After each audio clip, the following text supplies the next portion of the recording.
नमस्कार।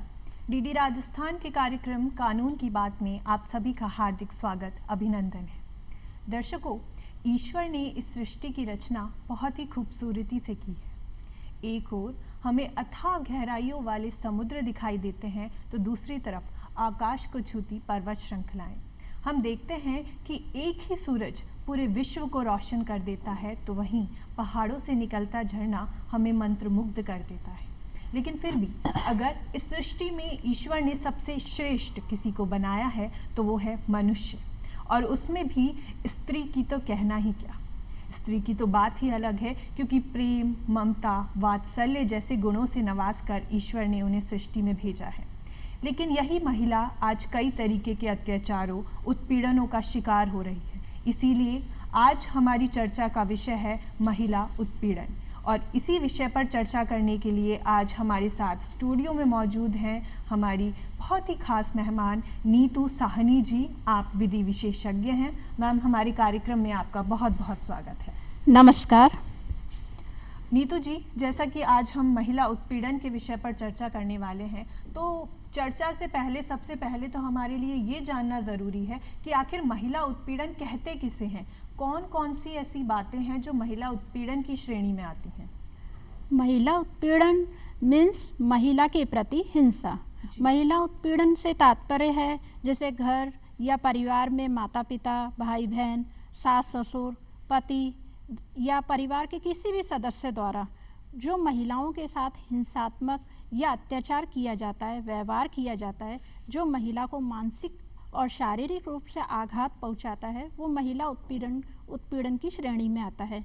जैसे मानसिक उत्पीड़न, शारीरिक उत्पीड़न कि उनके साथ मारपीट की जाती है, मेंटली डिस्टर्ब किया जाता है उन्हें, और यौन उत्पीड़न, और कई तरीके के ऐसे यौन उत्पीड़न है, और महिलाओं के साथ अभद्र व्यवहार है, महिलाओं के साथ गाली गलौज करना है। इस तरह की चीज़ें हैं जो महिला उत्पीड़न की श्रेणी में आती है। मैम, आपने कहा कि केवल शारीरिक ही नहीं, क्योंकि नॉर्मली उत्पीड़न से हम समझते हैं कि चलिए मारपीट करना या ये सब करना ही उत्पीड़न है, लेकिन नहीं, यदि आप स्त्री की भावनाओं को ठेस पहुंचा रहे हैं तो वो भी उत्पीड़न की श्रेणी में मानसिक उत्पीड़न की श्रेणी में आता है। जैसे परिवार के किसी भी मुद्दे पर अगर महिला कोई अपना विचार रखती है या बच्चों को लेकर भी वो कोई अपने फैसलों को बताती है या किसी भी तरीके का वो मार्गदर्शन करती है और हर बार उसे दबाया जाता है, हर बार उसे ये कहा जाता है कि ये नहीं, ऐसा, ऐसा नहीं, ऐसा, और कई बार उसकी भावनाओं को ठेस पहुंचाई जाती है, तो ये मानसिक उत्पीड़न की कैटेगरी में आता है। महिलाओं के साथ कई बार छोटी छोटी सी बातों को लेकर भी इतना उनके साथ गाली गलौज या अभद्र व्यवहार किया जाता है कि वो मेंटली डिस्टर्ब हो जाती है। मेंटली डिस्टर्ब होना भी मानसिक उत्पीड़न ही है। जी नीतू जी, हम आज तक महिला सशक्तिकरण, महिला उत्पीड़न ऐसी टर्म्स को है ना सुनते हुए आ रहे हैं। हमने कभी पुरुष सशक्तिकरण जैसे शब्द नहीं सुने, क्योंकि सशक्तिकरण की आवश्यकता केवल महिलाओं के लिए ही है। केवल महिलाएं ही हैं जिन्हें पीछे रखा गया है। इसका कारण क्या है आखिर? इसका कारण ये है कि आज भी समाज पुरुष प्रधान समाज है। पुरुष अपना वर्चस्व इतना रखते हैं कि वो कहीं ना कहीं औरत को दबाते ही हैं। वो अपना वर्चस्व स्थापित करने के लिए ऐसा माहौल क्रिएट करते हैं कि जैसे महिलाएं कमजोरी बनी रहे, उनके आगे दबी रहे। और महिलाओं में शिक्षा की भी कमी है। ग्रामीण इलाके में देखा जाए तो शिक्षा का बहुत ज़्यादा अभाव है। बिल्कुल, ग्रामीण इलाके में आज भी बाल विवाह हो रहे हैं। महिलाओं को ना तो पढ़ाया जाता है और उनकी ना तो इच्छाओं को पूछा जाता है। बहुत जल्दी उनको बाल विवाह कर दिए जाते हैं। महिलाएं अगर विधवा हो गई हैं या फिर तलाकशुदा हो गई है तो उनके पुनर्विवाह का भी अभाव है। आज भी समाज उनकी सेकंड मैरिज के लिए जोर नहीं देता कि वो दूसरा जीवन जीने के लिए दूसरी शादी कर ले। इस तरह की कई कुरीतियां हैं जो उनको आज भी पुरुष से दबाकर चल रही है। यही उनके कारण है कि पुरुष हमेशा प्रधान है और महिलाओं का पतन ही पतन है। बिल्कुल, और हम देखते हैं कि ये जो लड़का और लड़की के बीच का जो अंतर है, ये शुरुआत से चलता आ रहा है कि लड़कों के लिए ये चीज़ें हैं, लड़कियों के लिए ये चीज़ें हैं। लड़का पढ़ाई करेगा, लड़की घर के काम करेगी। इसकी जो शुरुआत होती है वो घर से ही होती है, और यही जो सोच है, यही जो मानसिकता है, वो आगे चल के इस तरीके के उत्पीड़नों को बढ़ावा देती है। आप क्या मानती हैं? मैं ये मानती हूँ कि ये जो व्यवहार किया जाता है समाज में प्राचीन काल से ही ऐसा चला आ रहा है कि लिंग का भेद किया ही जा रहा है।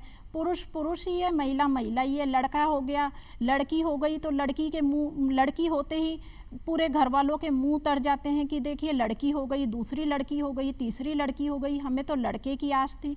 जबकि आज भी संविधान के अनुच्छेद 15(1) 15(3) में भी महिलाओं के लिए विशेष व्यवस्था की गई है कि लिंग के आधार पर भेदभाव नहीं किया जाए। और अगर उनके साथ लिंग के आधार पर भेदभाव किया जाता है तो महिलाओं का सशक्तिकरण कैसे होगा, महिलाएं कैसे आगे बढ़ेगी? जबकि महिला अगर पढ़ती है तो देश आगे बढ़ता है, अगर महिला पढ़ रही है तो देश आगे बढ़ रहा है। अगर हम लिंग के आधार पे भेदभाव करते ही रह जाएंगे, ग्रामीण इलाकों में तो ये बहुत ज़्यादा देखा जाता है कि लिंग के आधार पर उनसे बहुत कुछ भेदभाव किया जाता है। जबकि आज देखा जाए तो रिक्शा, ऑटो, यहाँ तक कि एरोप्लेन तक भी महिलाएं चला रही हैं। कहीं भी महिला किसी भी क्षेत्र में पिछड़ी हुई नहीं है। आज उनको भी लिंग के आधार पर अगर भेदभाव करे रहेंगे तो वो पिछड़ी ही रहेगी। लेकिन आज आधुनिक समाज में जब संविधान में ये व्यवस्था कर दी है कि लिंग के आधार पर कोई भेदभाव नहीं किया जाएगा, उन्हें भी समान वेतन दिया जाएगा, उनको भी पुरुष की तरह सम्मान जीने का अधिकार है, तो लिंग के आधार पर भेदभाव करना आज आधुनिक समाज में न्यायोचित नहीं है। आपने कहा कि महिला पढ़ती है तभी कुछ हो सकता है, तो हम कह सकते हैं महिला पढ़ेगी तभी महिला बढ़ेगी। जी, तो शिक्षा का रोल इसमें काफ़ी अहम दिखाई पड़ता है कि अगर महिला शिक्षित है तो उसकी स्थिति काफ़ी बेहतर हो सकती है उस महिला की तुलना में जो आज शिक्षित नहीं है। आपके हिसाब से महिलाओं का शिक्षित होना कितना ज़रूरी है? मेरे हिसाब से महिलाओं का शिक्षित होना बहुत ज़रूरी है। अगर महिला पढ़ती है तो वह आर्थिक दृष्टि से आत्मनिर्भर बनती है, अपनी परिवार को भी आगे बढ़ा सकती है, परिवार में आर्थिक सहयोग कर सकती है। अगर एक महिला पढ़ती है तो वो अपने बच्चों को अच्छी तरह पढ़ा सकती है, शिक्षा के लिए जागरूक कर सकती है। महिलाओं का शिक्षा में बहुत योगदान है। अगर वो खुद के बैंक के कार्यों को कर सकती है, अपनी बच्चों की पढ़ाई में मदद कर सकती है, और यहाँ तक कि जितनी भी सामाजिक कुरीतियाँ हैं उनको वो शिक्षा के माध्यम से ही समझ सकती है। वो शिक्षा के माध्यम से ही समझ सकती है कि बाल विवाह एक अपराध है, शिक्षा के माध्यम से ही समझ सकती है कि कन्या भ्रूण हत्या भी हमारे यहाँ अपराध है। अगर उसके साथ कुछ इस तरह ज़बरदस्ती उसका गर्भपात कराया जा रहा है या लिंग के आधार पर उसके भ्रूण की जांच की जा रही है, अगर वो शिक्षित है तो वो अपने अधिकारों को जानेगी, और अपने अधिकारों को जानने के लिए वो कहीं भी इसकी शिकायत भी कर सकती है। अगर वो शिक्षित ही नहीं है तो वो अपने अधिकारों को कहाँ से जानेगी और कहाँ से वो आत्मनिर्भर बनेगी? एक शिक्षा ही ऐसा माध्यम है जो महिलाओं को आत्मनिर्भर बनाता है, स्वावलंबी जीवन जीने की प्रेरणा देता है, जिससे वो अपना सेल्फ कॉन्फिडेंस पा सकती है। और कहा भी जाता है कि जो माँ होती है वो मनुष्य का, एक बच्चे का पहले गुरु की तरह मानी जाती हैं। तो यदि वो महिला शिक्षित होगी तो निसंदेह वो अपने बच्चे को भी एक अच्छी शिक्षा बिल्कुल आगे बढ़ाएगी। बिल्कुल। मैम, एक और चीज़ ये कि यदि हम अब महिला उत्पीड़न के बारे में देखें तो हमारे कानूनों में क्या प्रावधान है? जैसे आपने संविधान का भी जिक्र किया था। बिल्कुल, कानूनों में भी बहुत प्राविधान है। जैसे कानून में डोमेस्टिक वायलेंस एक्ट, घरेलू हिंसा अधिनियम 2005 पारित किया गया। ये 21 अक्टूबर 2006 से लागू हुआ है। इसमें घरेलू हिंसा अधिनियम में यह है, घर में रहने वाली ही नहीं, लिव इन रिलेशनशिप में रहने वाली औरत को भी सुविधा दी गई है। अगर उसके साथ कोई मारपीट की जाती है तो उसे सुरक्षा मुहैया कराई जाएगी। इसमें अगर उसका खुद का और बच्चे अलग रह रहे हैं, बच्चों के साथ वो अलग अपने पति से रह रही है, तो बच्चों का भरण पोषण, उस औरत के भरण पोषण की जिम्मेदारी पति की होगी। और यहाँ तक कि कानून में ये व्यवस्था है कि सेक्शन 12 डोमेस्टिक वायलेंस एक्ट के तहत उन्हें खर्चा मुहैया कराया जाएगा। यौन उत्पीड़न है, आप यौन उत्पीड़न में शिकायत दर्ज कर सकते हैं कि उसके साथ कार्यस्थलों पे भी मान लीजिए यौन उत्पीड़न किया जा रहा है, तो ये 3 दिसंबर 2013 से लागू है कि अगर कार्यस्थलों पे भी उनके साथ उत्पीड़न किया जाता है तो वो शिकायत दर्ज करा सकती है। क्योंकि ऐसा होता है कि कई बार महिलाएं जो कार्य कर रही है वो कई बार चुप रहती है, लेकिन वहाँ पर भी इसीलिए कार्यस्थलों पर अगर 10 सदस्य है या 10 से ज़्यादा भी सदस्य है तो वहाँ पे भी समिति बनाई गई है कि अगर उनका कोई यौन उत्पीड़न हो रहा है तो वो उसकी शिकायत दर्ज करा सकती है। और 354 आईपीसी में भी व्यवस्था की गई है। अगर कोई लड़की का पीछा कर रहा है, लड़की से जोर जबरदस्ती कर रहा है, तो 354 आईपीसी के तहत भी दंड का प्रावधान है। 376 आईपीसी में भी अगर किसी के साथ बलात्कार होता है, कोई जोर जबरदस्ती करके उसकी बिना सहमति के जबरदस्ती उससे कोई शारीरिक संबंध बनाता है, तो 376 आईपीसी में भी दंड का प्रावधान है। सेक्शन 294 आईपीसी है, उसमें जैसे आप सार्वजनिक स्थान पे अश्लील गाने बजा रहे हैं, अश्लील बातें कर रहे हैं, उसकी भी आप शिकायत महिला कोर्ट में कर सकती है, पुलिस थाने में कर सकती है। हमारे यहाँ कानून में विशेष सुविधाएं महिलाओं को दी गई हैं। कानून के तहत हर राज्य स्तर पर, हर स्तर पर महिला कोर्ट की स्थापनाएं की गई हैं। और यहाँ तक कि महिला के साथ अगर यौन उत्पीड़न हो जाता है, महिला के साथ किसी भी तरीके की जोर जबरदस्ती हो जाती है, तो उसके नाम का भी प्रकाशन नहीं किया जाता है, उसके नाम को भी किसी को बताया नहीं जाएगा। वो छुपकर उसके नाम को छिपा करके वो अपने अधिकारों को मांग सकती है।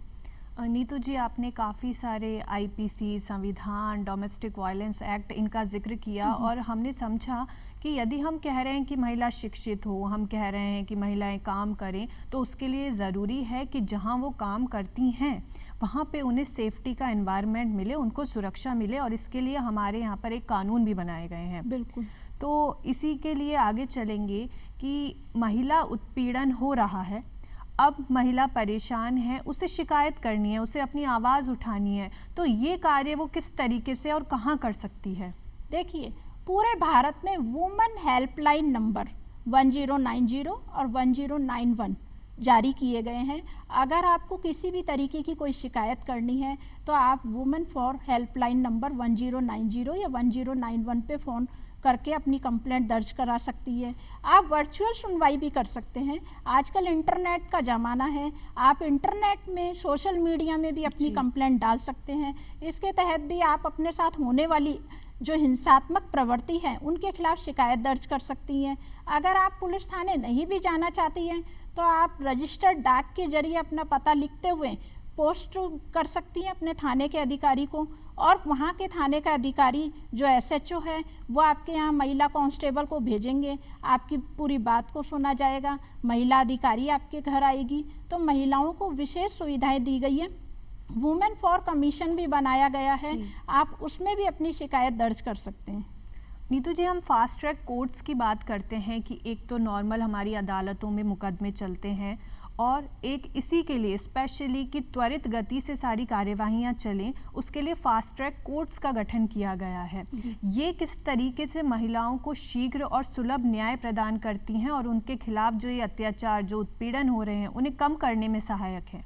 जी बिल्कुल, महिला उत्पीड़न न्यायालयों का गठन किया गया है, पॉक्सो कोर्टों का गठन किया गया है। पॉक्सो कोर्टों में कोई भी 18 साल से नीचे की लड़कियां हैं उनके केस पॉक्सो कोर्ट में ही आएंगे, और पॉक्सो कोर्ट तीव्र गति से जैसे ही चार्जशीट पेश हो जाती है तब से लेके बयान लगातार फटाफट उनकी जल्दी बयान करा के और फौरन निस्तारण करती है। और तो स्पेशल न्यायालयों का गठन किया गया है जहां सुनवाई केवल महिलाओं की ही होगी। और ऐसा कहा भी जाता है कि justice delayed is justice denied, मतलब यदि आप न्याय देने में देरी कर रहे हैं वो एक तरीके से न्याय न मिलने के बराबर ही है। नीतू जी, एक और बात ये कि यदि हम महिलाओं की स्थिति देखें तो एक नॉर्मल महिला जिसकी अभी तक शादी नहीं हुई है और एक ऐसी महिला जो शादीशुदा है, विवाहित है, उनके साथ उत्पीड़न के मामले और भी ज़्यादा होते हैं। उनके साथ घर में कई तरीके की हिंसाएं होती हैं। इस पर आपसे थोड़ा गहराई से विचार जानना चाहेंगे आपके। उनके साथ घर में होता है क्योंकि घर में ही अपराध अगर कोई शुरू होता है तो उसका घर में, या जब वो ऑफिस में कार्य करती है तो वहीं पे उनके सहयोगियों द्वारा ही अपराध शुरू होता है। अगर घरेलू हिंसा की जाती है, मान लीजिए मेंटली टॉर्चर किया जा रहा है या फिजिकली उन्हें परेशान किया जा रहा है, तो वो इसकी शिकायत अपने साथ पढ़ने वाले, अगर स्कूल में पढ़ने जाती है या कॉलेज में पढ़ने जाती है तो अपनी सहपाठियों से कह सकती है, अपनी अध्यापिकाओं से कह सकती है, या फिर अगर वो काम करने जा रही है कार्यस्थल पर है तो वह हर कार्यस्थलों में, हर ऑफिसों में एक हर कार्यस्थलों में, हर ऑफिसों में एक समिति बनी हुई है, वो वहाँ भी अपनी शिकायतें कर सकती हैं। और जैसा कि मैंने आपको पहले ही उल्लेख किया कि 1090 पे भी और 1091 पे भी अपनी कंप्लेंट कर सकती है। किसी भी प्रकार की हिंसा जो उनको उनकी मानसिक भावनाओं को ठेस पहुंचा रही है, वो हर प्रकार की मानसिक उत्पीड़न की श्रेणी में ही आती है। और हम देखते हैं कि एक विवाहित महिला के साथ उसके पति के द्वारा, उसकी सास के द्वारा, ननद के द्वारा, इनके द्वारा काफ़ी अत्याचार किए जाते हैं, चाहे वो मौखिक रूप से हों, भावनात्मक रूप से हों, और इसके खिलाफ वो आवाज़ उठाना तो चाहती है पर कई बार उसकी इतनी हिम्मत नहीं हो पाती है। तो महिलाओं को खुद को भी आगे बढ़कर अपने खिलाफ जो अत्याचार हो रहे हैं उनका विरोध करना ज़रूरी है। महिलाओं के लिए अपनी आवाज़ उठाना कितना ज़रूरी है? महिलाओं के लिए अपनी आवाज़ उठाना तो बहुत ज़रूरी है। देखिए, महिलाएं अगर शिक्षित होगी, क्योंकि क्या होता है जब महिला की शादी हो जाती है, वो नए नए घर में जाती है, तो सास ससुर हैं, पति है, देवर है, जो नए नए रिश्ते उनके साथ जुड़ते हैं, वो कभी उसके लाए हुए सामान में टीका टिप्पणी करते हैं, कभी उसके परिवार के बारे में एब्यूज लैंग्वेज यूज करते हैं, मतलब अभद्र भाषा ऐसी बोली जाती है कि उसको मेंटली परेशानी होती है कि मुझे कितना, उसके खुद को मानसिक आघात पहुंचता है कि मैं एक घर छोड़ के आई हूँ, दूसरे घर में आई हूँ, तो मुझे आने के बाद ये लोग इज्जत ना देने की बजाय इस तरह की बातें कर रहे हैं। अगर वो शिक्षित है तो वो शुरू से ही इन चीज़ों का विरोध करेगी और अपनी एक जगह अपने ससुराल में बना पाएगी।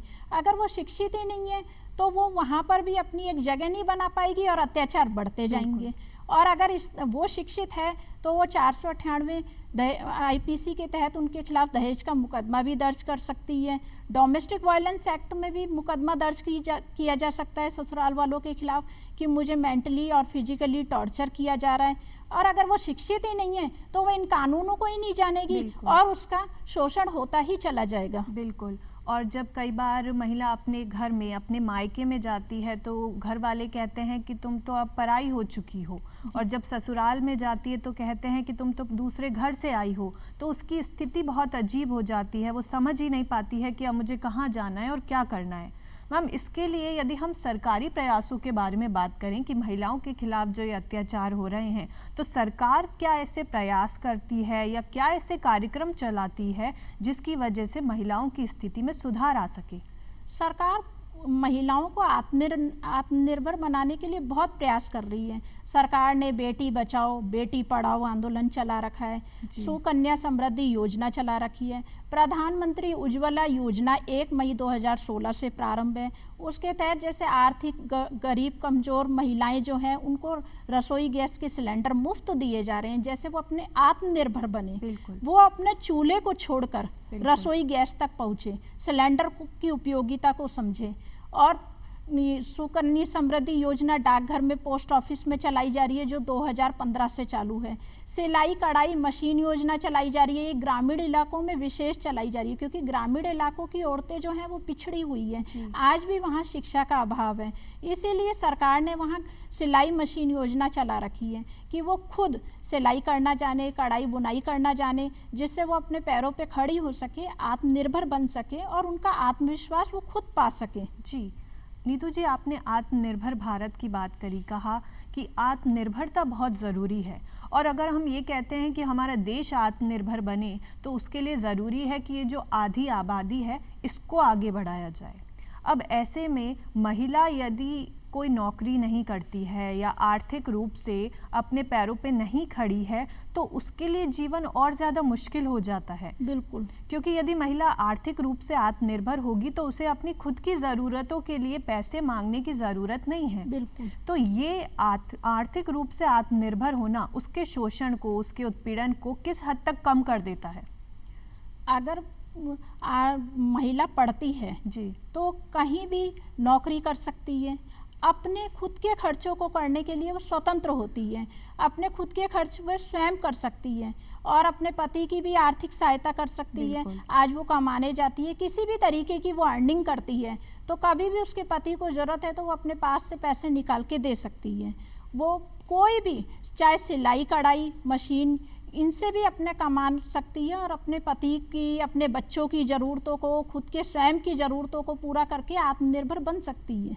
आपने बहुत ही अच्छी बात का जिक्र किया कि केवल महिला यदि कमाएगी तो वो खुद के लिए ही नहीं, अपने परिवार, अपने बच्चे, अपने पति, इनकी भी मदद कर सकती है। बिल्कुल। मैम आगे चलेंगे, यदि हम भारत देश की महिलाओं की तुलना विदेशों से करते हैं, क्योंकि फॉरेन कंट्रीज़ में हम देखते हैं कि यहाँ की तुलना में काफ़ी फ्रीडम है, शिक्षा का प्रचार प्रसार भी ज़्यादा है, तो क्या स्थिति विदेशों में है और क्या स्थिति भारत में है, और यदि कुछ चीज़ ऐसी है जो हमें विदेशों से सीखनी चाहिए और इंडिया में अप्लाई करनी चाहिए?